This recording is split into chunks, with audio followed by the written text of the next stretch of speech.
signé Furax. Du 121e morceau.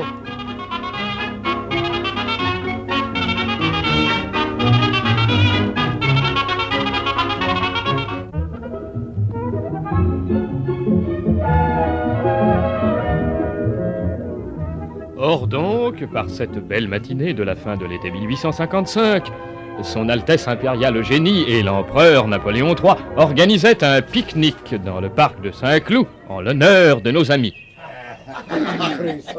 Et alors, White, ça boum? Et si ça boum, tu parles? Nous, des gars de 1957, est invités en 1855 à un pique-nique avec Napoléon III et sa dame à Saint-Cloud, c'est quelque chose. Et attention, là, l'empereur et l'impératrice, en compagnie de Pauline et du vicomte de Furasque. Boy, Astrid, tâchez de vous dire proprement, hein? Oui, ça, on va pas mettre ses doigts dans son nez. On sait ce qu'il faut faire. Ouais, ça je m'en doute. Tâchez plutôt de savoir ce qu'il faut pas faire, hein? Ma chère Eugénie, je ne sais comment vous exprimer mon contentement. Ce coin du parc de Saint-Cloud est tout simplement ravissant. Heureuse qu'il vous plaise, chère Pauline. Et cette idée de pique-nique sans protocole, c'est tout simplement génial. Allons. Mais laissez-moi vous débarrasser de ce paquet. Qu'est-ce que c'est? C'est un gigot. J'ai pensé que puisque c'était un pique-nique, chacun devait apporter son manger. Il est superbe, ce gigot. Moi, j'ai apporté les poulets, une salade de tomates, du jambon. Non, je crois d'ailleurs que tout le monde a apporté quelque chose. N'est-ce pas, vous autres? Ah, moi, j'ai le pain, moi. Moi, j'ai le pinard. Ah, moi, j'ai amené una pizza que j'ai passé la nuit à la confessionnée. Ah, moi, c'est n'a apporté des saucisses tout petit.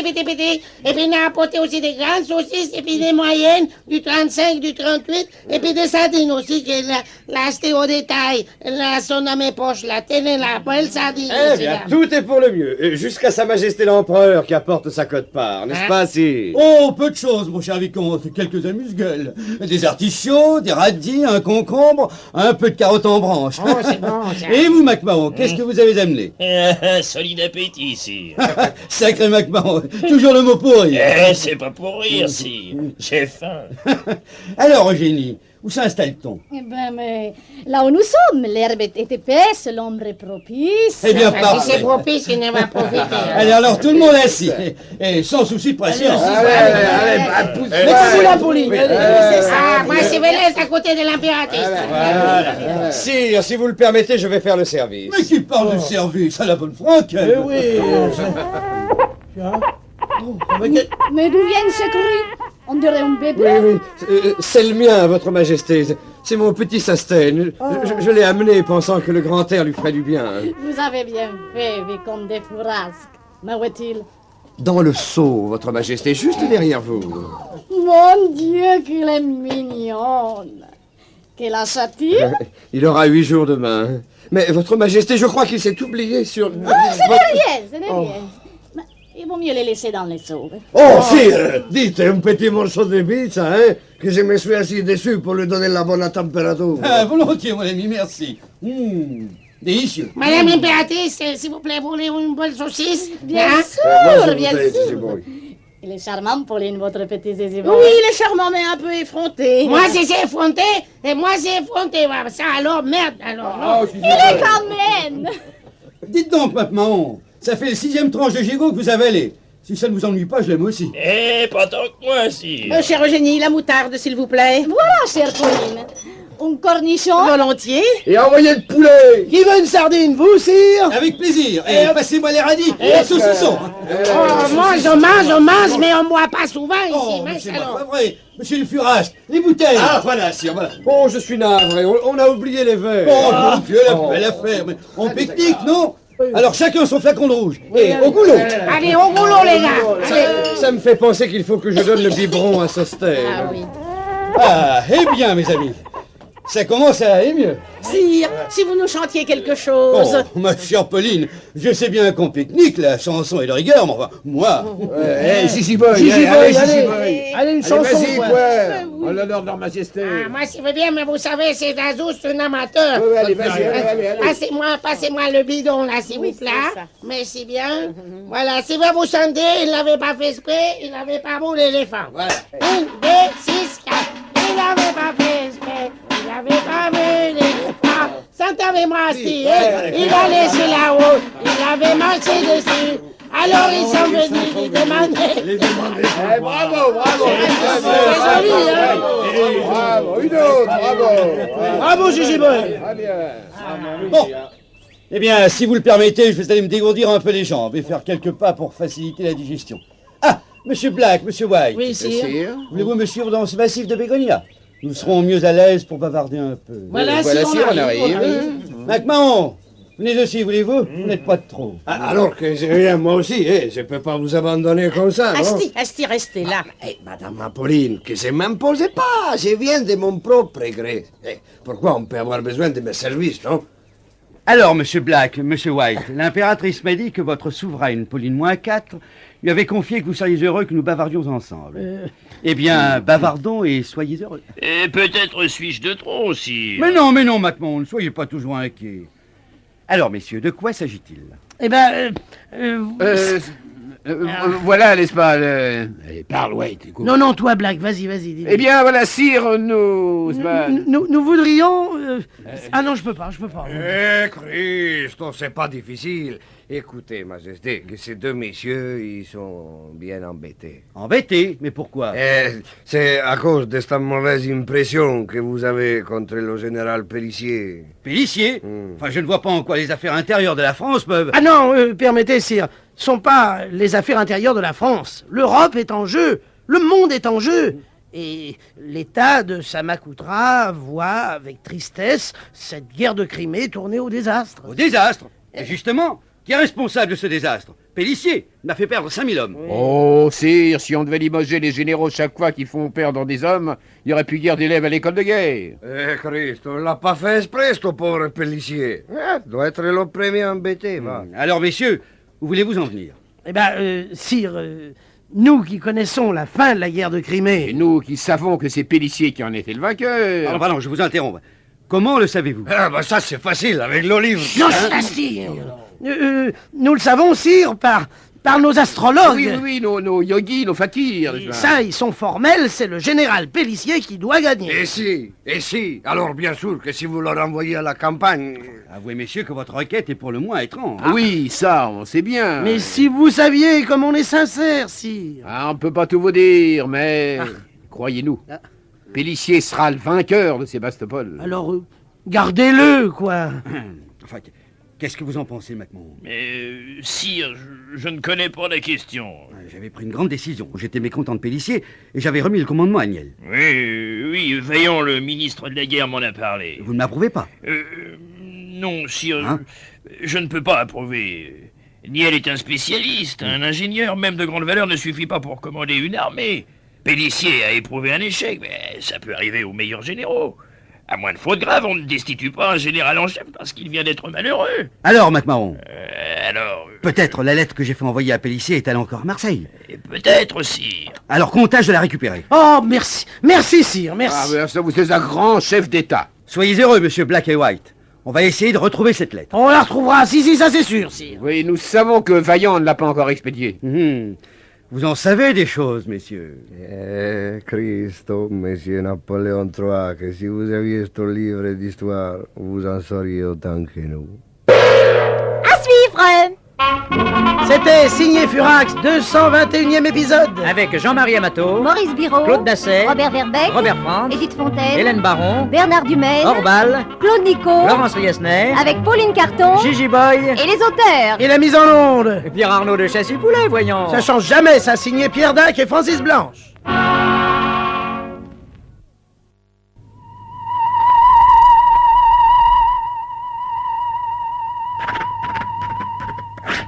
Signé Furax. 2, épisode 222.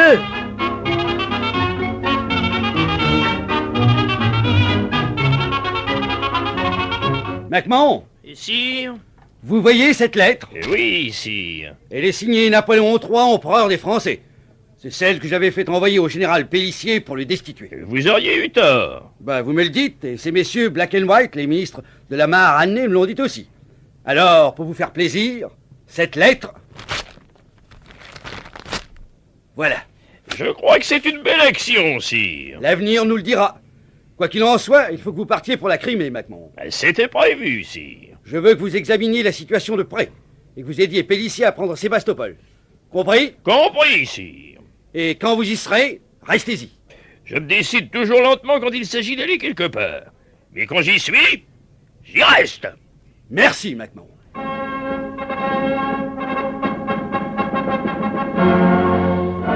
Mais pendant ce temps-là, dans la ville assiégée de Sébastopol, le tsar Alexandre II, en visite d'inspection, recevait en audience les 3 babus venus pour changer le cours de l'histoire. Prince Menchikov, Petit père, qu'on fasse entrer ces soldats plus ou moins déserteurs qui prétendent m'aider à gagner la guerre. je les amène, sire.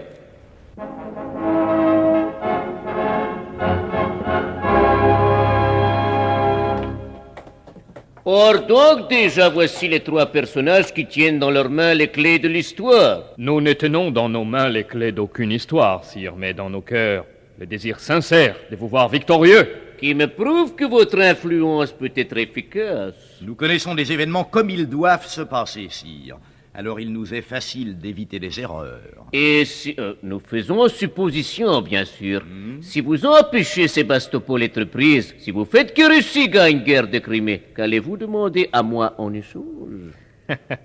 C'est précisément de ça que nous voulions discuter avec vous, tsar Alexandre. Patron, vous allez quand même pas déballer vos secrets devant toutes ces faces molles de courtisans, non? Ah oui, pour une fois, Grognache a raison. C'est exact. Merci, imbécile. Sire, nous aimerions un entretien privé. Savez-vous que ça coûte 500 roubles de plus en privé? Venez par ici. Suivez-nous, Menchikov. Et vous aussi, Ivan Ivanovitch Ivanov.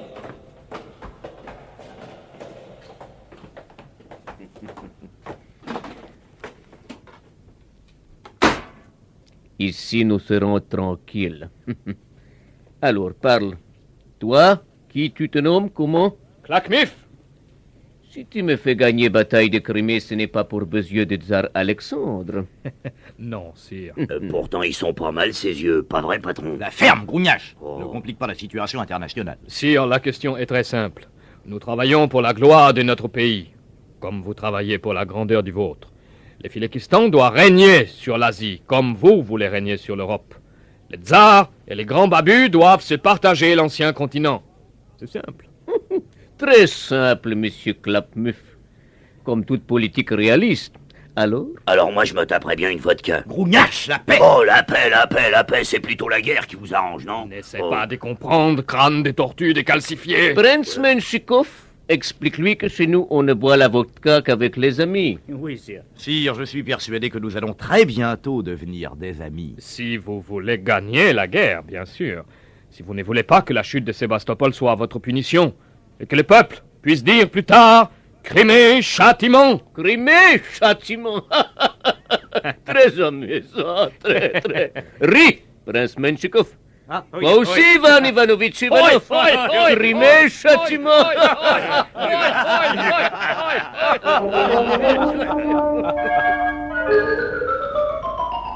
Une demi-heure plus tard, l'atmosphère se trouvait singulièrement plus détendue.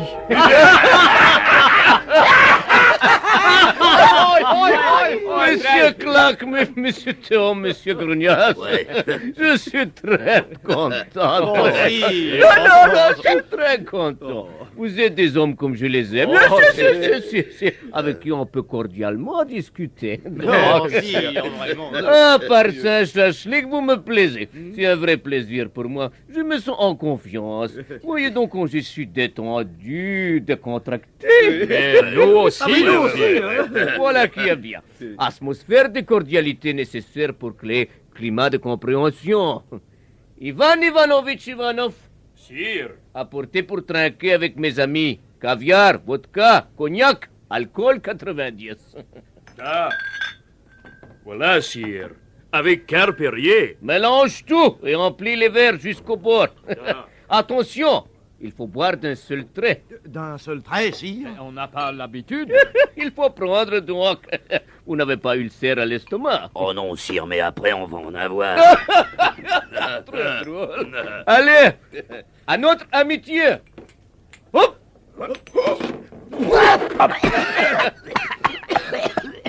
Et maintenant, caviar. Et encore vodka. Bon, n'est-ce pas? Oui, sire. Excellent. Moi, je trouve... Délicieux, sire. Ouais, bah moi, je trouve ça un peu doux. Bravo, monsieur Grognas, bon gosier. Ivan Ivanovitch, vide lampe à pétrole dans le verre de monsieur Grognas. Sire, nous vous remercions de nous avoir fait déguster les produits du pays, mais peut-être serait-il temps de faire le partage de nos zones d'influence. Bien entendu, mais pas avant que monsieur Grognas ait bu son pétrole. Mais sire... Bois, Grognas! Oh, bien patron, glou glou. Maintenant on peut. Prince Menchikov, apporte une grande carte et les dés. Des dés, sire? Oui, donc, on va jouer nos zones d'influence au dés. Le sort nous départagera. Voilà, sire. Alors, voyons, qu'est-ce qui vous intéresse déjà? Tous les continents asiatiques, sire, plus quelques territoires avoisinant votre empire. Donc, j'ai bien fait de choisir les dés pour décision. Par quoi on commence? Vous permettez, sire? Voyons, la province des Krasnovodsk, sur la mer Caspienne. Très intéressant pour moi aussi. Allons. Grognas, lance ces 2 dés. Voilà, patron. 6. À vous, sire. 9. Province Krasnovodsk reste pour moi. Et maintenant, la Turquie. Gros morceau. Je lance.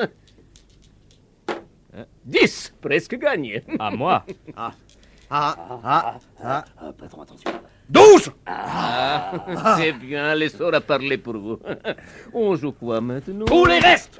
Tous les restes? Oui, Perse, Afghanistan, Tibet, Inde et toute la banlieue. Et la périphérie. Alors, avant, encore vodka et alcool 90.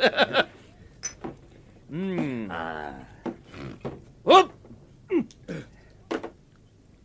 8. À moi. Très bien, donc, partage terminé. Tous les côtés asiatiques pour vous, le reste pour moi. Sire, voilà une affaire de la plus haute importance réglée une fois pour toutes. Nos zones d'influence sont désormais nettement délimitées selon les lois de l'équité. L'avenir de l'Asie est entre nos mains. Patron, faut arroser ça. Moi, le pétrole, je commence à m'y faire. Non, Grognas, c'est une belle minute pour le Philékistan. Recueillons-nous et chantons l'hymne des babus. Sire, joignez votre voix à la nôtre. Allez, 3, 4. Tout le monde est pune, il sent la charogne. Y'a que le grand babu qui sent l'autre Cologne. Tout le monde est pu, il fait mal au cœur. Y'a que le grand babu qui a la bonne odeur. À suivre. C'était signé Furax, 222e épisode. Avec Jean-Marie Amato, Maurice Biraud, Claude Dasset, Robert Ferbeck, Robert France, Edith Fontaine, Bernard Dumaine, Orbal, Roger Carrel dans le rôle du tsar Alexandre, Claude Nico, Laurence Riesner, avec Pauline Carton, Gigi Boy et les auteurs. Et ne me dites pas que la mise en onde... et de Pierre Arnaud de Châssis Poulet, mais Bon, oui. signé Pierre Dac et Francis Blanche.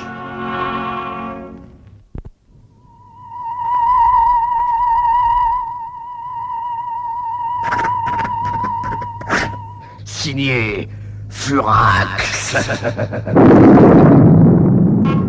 223e épisode.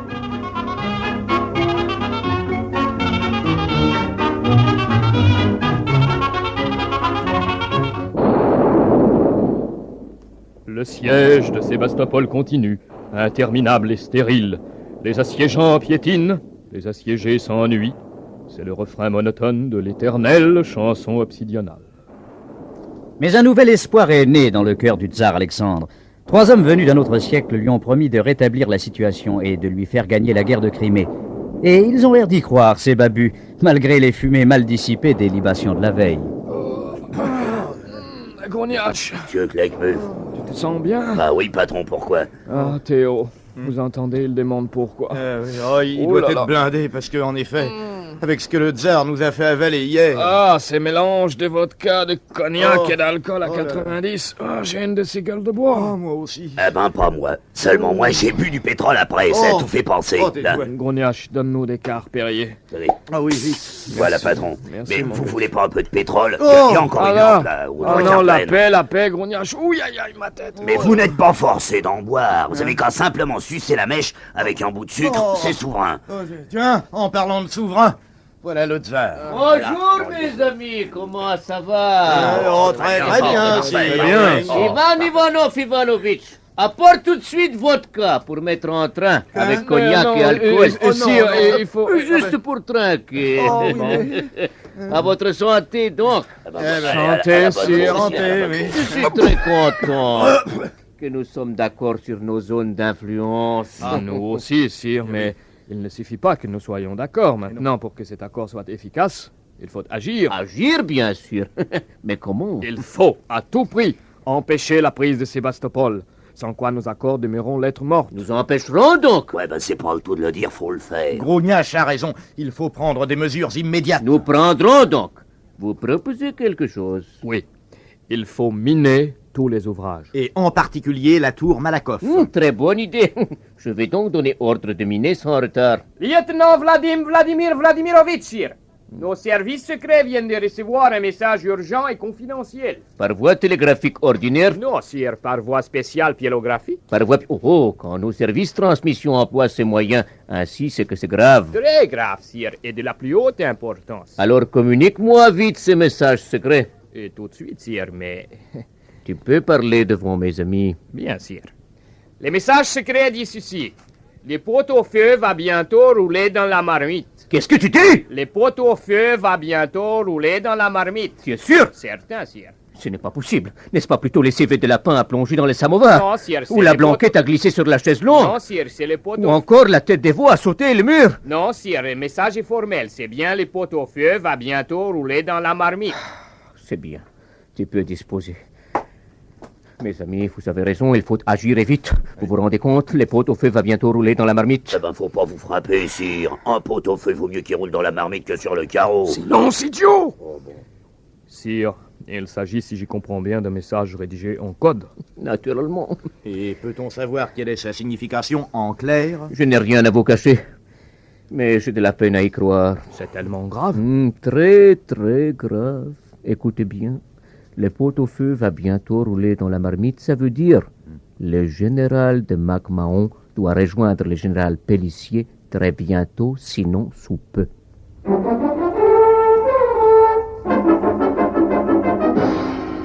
En effet, pendant ce temps-là, à Paris... Je me résume, MacMahon. Je vous écoute, sire. Il faut que cette guerre de Crimée soit terminée avant la fin de l'année. C'est pour cela que je vous envoie auprès du général Pélissier. Je comprends bien. Laissez-lui le commandement et l'initiative des opérations. Mais tenez-le en main et gardez-le à l'œil. Je vois un sire. Ne vexez personne. Contentez tout le monde. Équilibrer le déséquilibre et prendre des responsabilités sans en recueillir les fruits. Je ferai tout ça, sire. Mon cher MacMahon, si la France devait un jour changer de régime, vous avez tout ce qu'il faut pour être président de la République. Ouais, entrez. Qu'est-ce que c'est, Truffemolle? Sire, c'est M. Astis Pouman, de la suite de sa sérénité la Maranée Pauline -4. Il dit que votre Altesse lui a promis une audience. C'est entièrement faux. Faites-le entrer. Par ici, vous. Ah! Sire! Majesté, Altesse, Excellence, excusez-moi, mais c'était plus fort que moi. Christ, votre vie, elle est en danger. Qu'est-ce que vous racontez là? Si. MacMahon, cet homme est fou. Sire, un homme qui dit que votre vie est en danger n'est jamais fou. Alors quoi? Où? Quand? Qui? Un attentat. Quoi? Mais qui? Où? Quand? Ah, Majesté, promettez-moi de pas aller à l'opéra. Mais pourquoi? Quand? Qui? Où? On a préparé un mauvais coup contre vous, esta brava madame l'impératrice, qui est tant brava. Mais comment l'avez-vous appris? Vous êtes dans le complot? Et moi? Non. Perché? Perché vous êtes italien, monsieur. Que dans tous les complots contre tous les Napoléons, il y a toujours au moins un Italien. Moi non, sire, non, moi je les connais même pas, ce nommé Orsini. Orsini? Orsini? Vous connaissez MacMahon? Non, sire. Qui est cet Orsini? Orsini, sire, Felice Orsini. Il va lancer les bombes sur vous quand vous arriverez à l'opéra. Vous en êtes sûr? Si, Altesse. Si. Je le vois comme si j'y étais. Il est 8h30. Votre landau arrive et roule les pelletiers, précédé par le peloton de lanciers de la garde. La foule vous acclame, mais au moment que votre voiture se range devant le théâtre, 3 bombes! Au secours!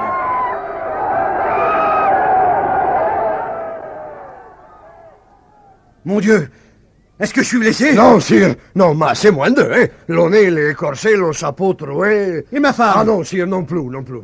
Ouf! Oh, vous me retirez un poids. Mais au fait, comment savez-vous tout ça? Et je l'ai lu, sire, sur mon livre. Quoi? Et si, sire, si. L'attentat d'Orsini, que ça s'appelle. Je vous en prie, n'allez jamais à l'opéra. Qu'est-ce que vous racontez? Et quand ça doit-il avoir lieu?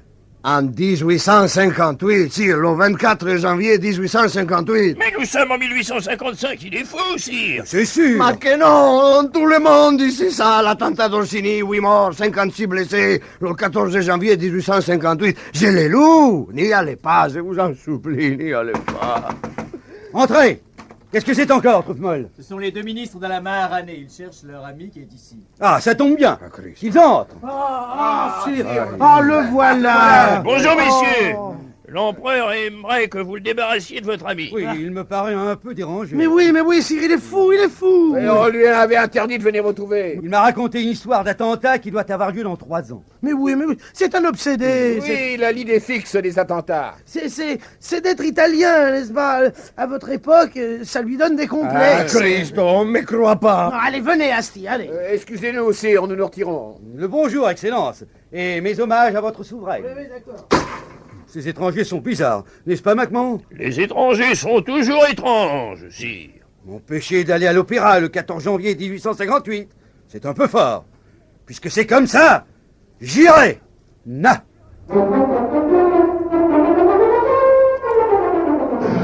En effet, l'empereur devait s'y rendre et s'offrir aux bombes d'Orsini malgré l'avertissement solennel d'Asti. Mais nos amis avaient pour l'instant d'autres soucis, car leur ami le vicomte de Furasque était mortellement inquiet. Inquiet, cher vicomte? Oui, votre sérénité. Mortellement inquiet. Et pourquoi donc, de Furasque? Eh bien, mon fils, le dernier. Le nouveau-né? Oui, Sostène. Oui, alors. Il est gravement malade. Il va peut-être mourir. À suivre! C'était signé Furax, 223e épisode. Avec Jean-Marie Amato, Maurice Biraud, Claude Basset, Robert Verbeck, Robert France, Edith Fontaine, Bernard Dumaine, Orbal, Roger Carrel, Claude Nico, Laurence Riesner, avec Pauline Carton, Gigi Boy et les auteurs. Et de qui la mise en onde? Mais Pierre Arnaud de Châssis-Poulet, voyons. Signé Pierre Dac et Francis Blanche.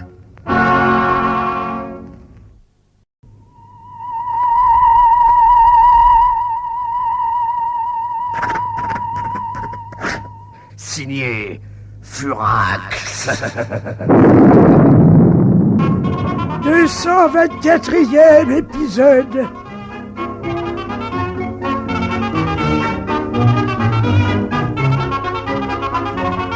Alors, monsieur de Furasque, comment va le petit? Ah, ne m'en parlez pas. Ne m'en parlez pas, mes amis. Est-ce que la fièvre a baissé? Que dit le docteur? Christ, moi je vais prier la Madonna pour que le petit se guérisse. Ah, pauvre monsieur de Furasque, son petit garçon, il est malade. Oh là là là là là là là là. L'officier de santé est dans la chambre. Je vais voir si je peux entrer. Vous m'excusez, mes amis? Oui. Oh, c'est affreux. Pauvre gars. Un gosse qui paraissait si plein de santé. Ah, dis, c'est pas juste, vous savez. Et on sait pas ce qu'il a. Comment vous savoir? On est en 1855.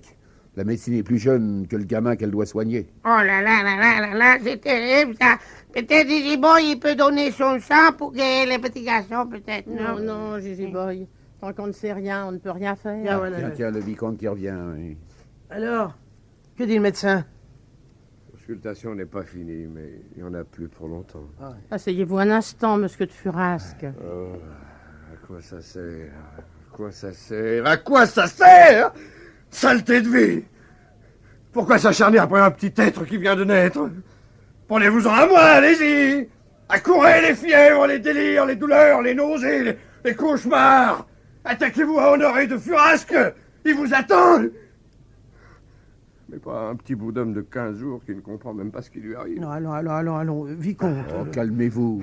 Christo, le pauvre homme. Il est bon, il va pleurer, ça c'est sûr. Vous n'avez pas vu le pauvre gosse. Avec sa petite figure toute fripée par une douleur trop grande pour lui. Avec ses yeux brillants qui ont l'air de demander pourquoi. Une belle vacherie, la vie, messieurs. Black, il faut faire quelque chose. Oui. Il faudra lui changer les idées. Et comment? Offrons-lui un quart Perrier. Oui, d'accord. Et puis, on va essayer de lui raconter une histoire. Oui, on va essayer. Vicomte. Non, laissez-moi. C'est trop dur d'être un homme. Ah, il n'y a pas que les hommes qui souffrent, cher monsieur de Furasque. Les choses qu'on croit inanimées, ont aussi leur douleur. Mais tenez, écoutez cette histoire.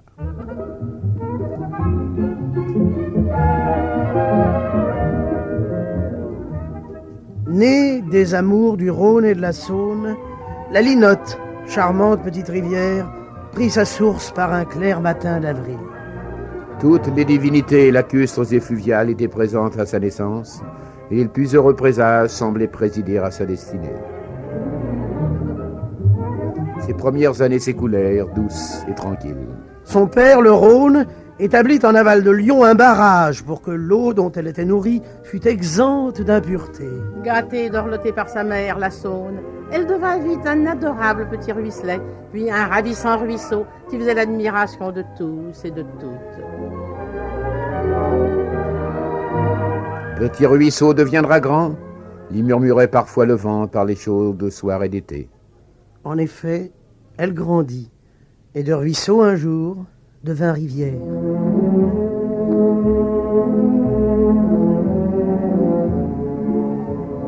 Ah, la délicieuse petite rivière que la Linotte, et comme son nom lui allait bien, gracieuse, fine, claire, limpide, avec un teint transparent qui lui donnait un aspect d'infinie pureté.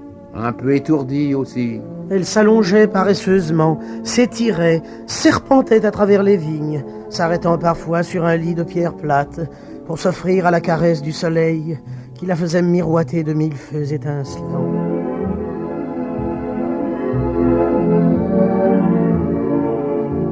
Les peupliers au passage lui faisaient signe de leurs basses branches. Les roseaux se penchaient sur elle, et les saules pleuraient des larmes de joie et d'émotion. Bref, sautant, caracolant, courant malgré la défense de ses parents après les libellules, sous l'œil indulgent des ajoncs, car on sait que les ajoncs sont des braves joncs.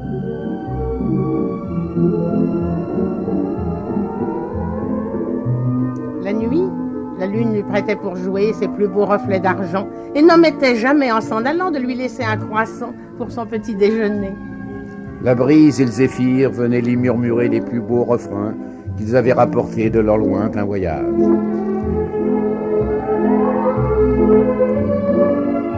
Et puis, un jour qu'elle avait fait une course plus longue que d'habitude, elle aperçut, au détour d'un rocher, un magnifique torrent qui dévalait à toute allure.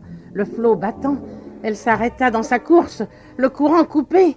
Ce fut le coup de foudre. Et la nuit suivante, le beau torrent vint la rejoindre dans son lit.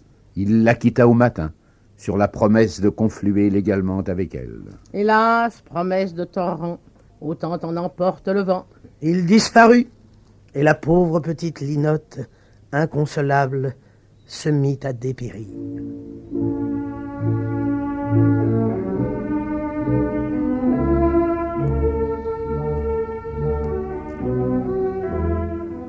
Elle devint trouble, grise, puis verte, et se dessécha peu à peu.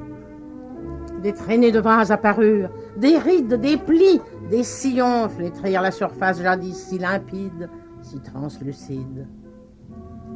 En vain, ses parents lui donnèrent-ils leurs plus beaux poissons. Elle n'y prêta même pas attention. En vain, son oncle, le gave d'Oloron, lui envoya-t-il ses plus belles pierres. Elle s'étiolait de plus en plus. Et puis, un soir d'hiver, comme ivre de désespoir, elle sortit de son lit malgré le froid glacial et fonça droit devant elle.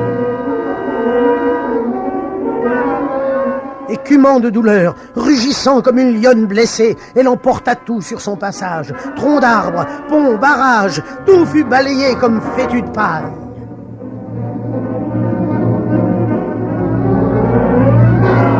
Son père, le Rhône, fit un crochet pour tenter de lui couper la route. Elle se cacha au creux d'une vallée, bondit par-dessus les canaux, se cogna dans une écluse, fit demi-tour, repartit et arriva enfin en vue de l'Atlantique.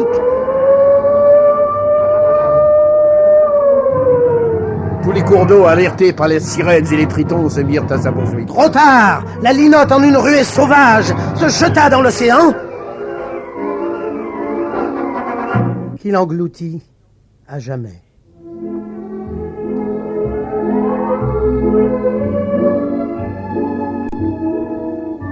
Le Rhône et la Saône prirent le deuil et se couvrirent de brouillards épais. Longtemps, leurs flots demeurèrent noirs et les bateliers se signaient en les entendant gronder de douleur.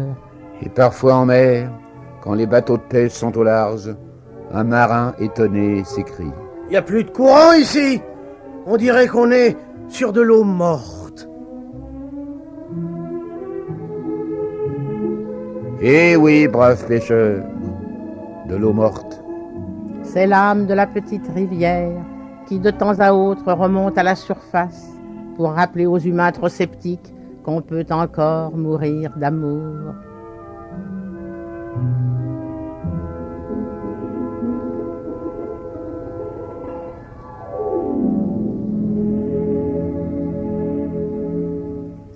Chut, doucement. Je crois qu'il s'est endormi. Vous dormez, vicomte? Oh, monsieur de Furasque, vous dormez? Pas de bruit. Voilà l'officier de santé, tiens. Alors, docteur? Eh bien... Le petit Sostène? C'est une fièvre typhoïde, madame. Oh bon, bah alors, ça peut se soigner. Quoi? Se soigner? Bah oui, quoi, une typhoïde, on en vient à bout. Vos connaissances sont bien faibles, monsieur. Et pourquoi ça? Quoi? Dans l'état pourtant bien avancé de notre science, la fièvre typhoïde est incurable. Ce qui veut dire? Que le jeune Sostène de Furasque va mourir, madame. À suivre! C'était signé Furax, 224e épisode. Avec Jean-Marie Amato, Maurice Biraud, Claude Dasset, Robert Franz, Edith Fontaine, Bernard Dumaine, Laurence Riesner, avec Pauline Carton, Gigi Boy, et les auteurs. Et de qui la mise en onde? Pierre Arnaud de Sassy-Poulet, voyons. Signé Pierre Dac et Francis Blanche.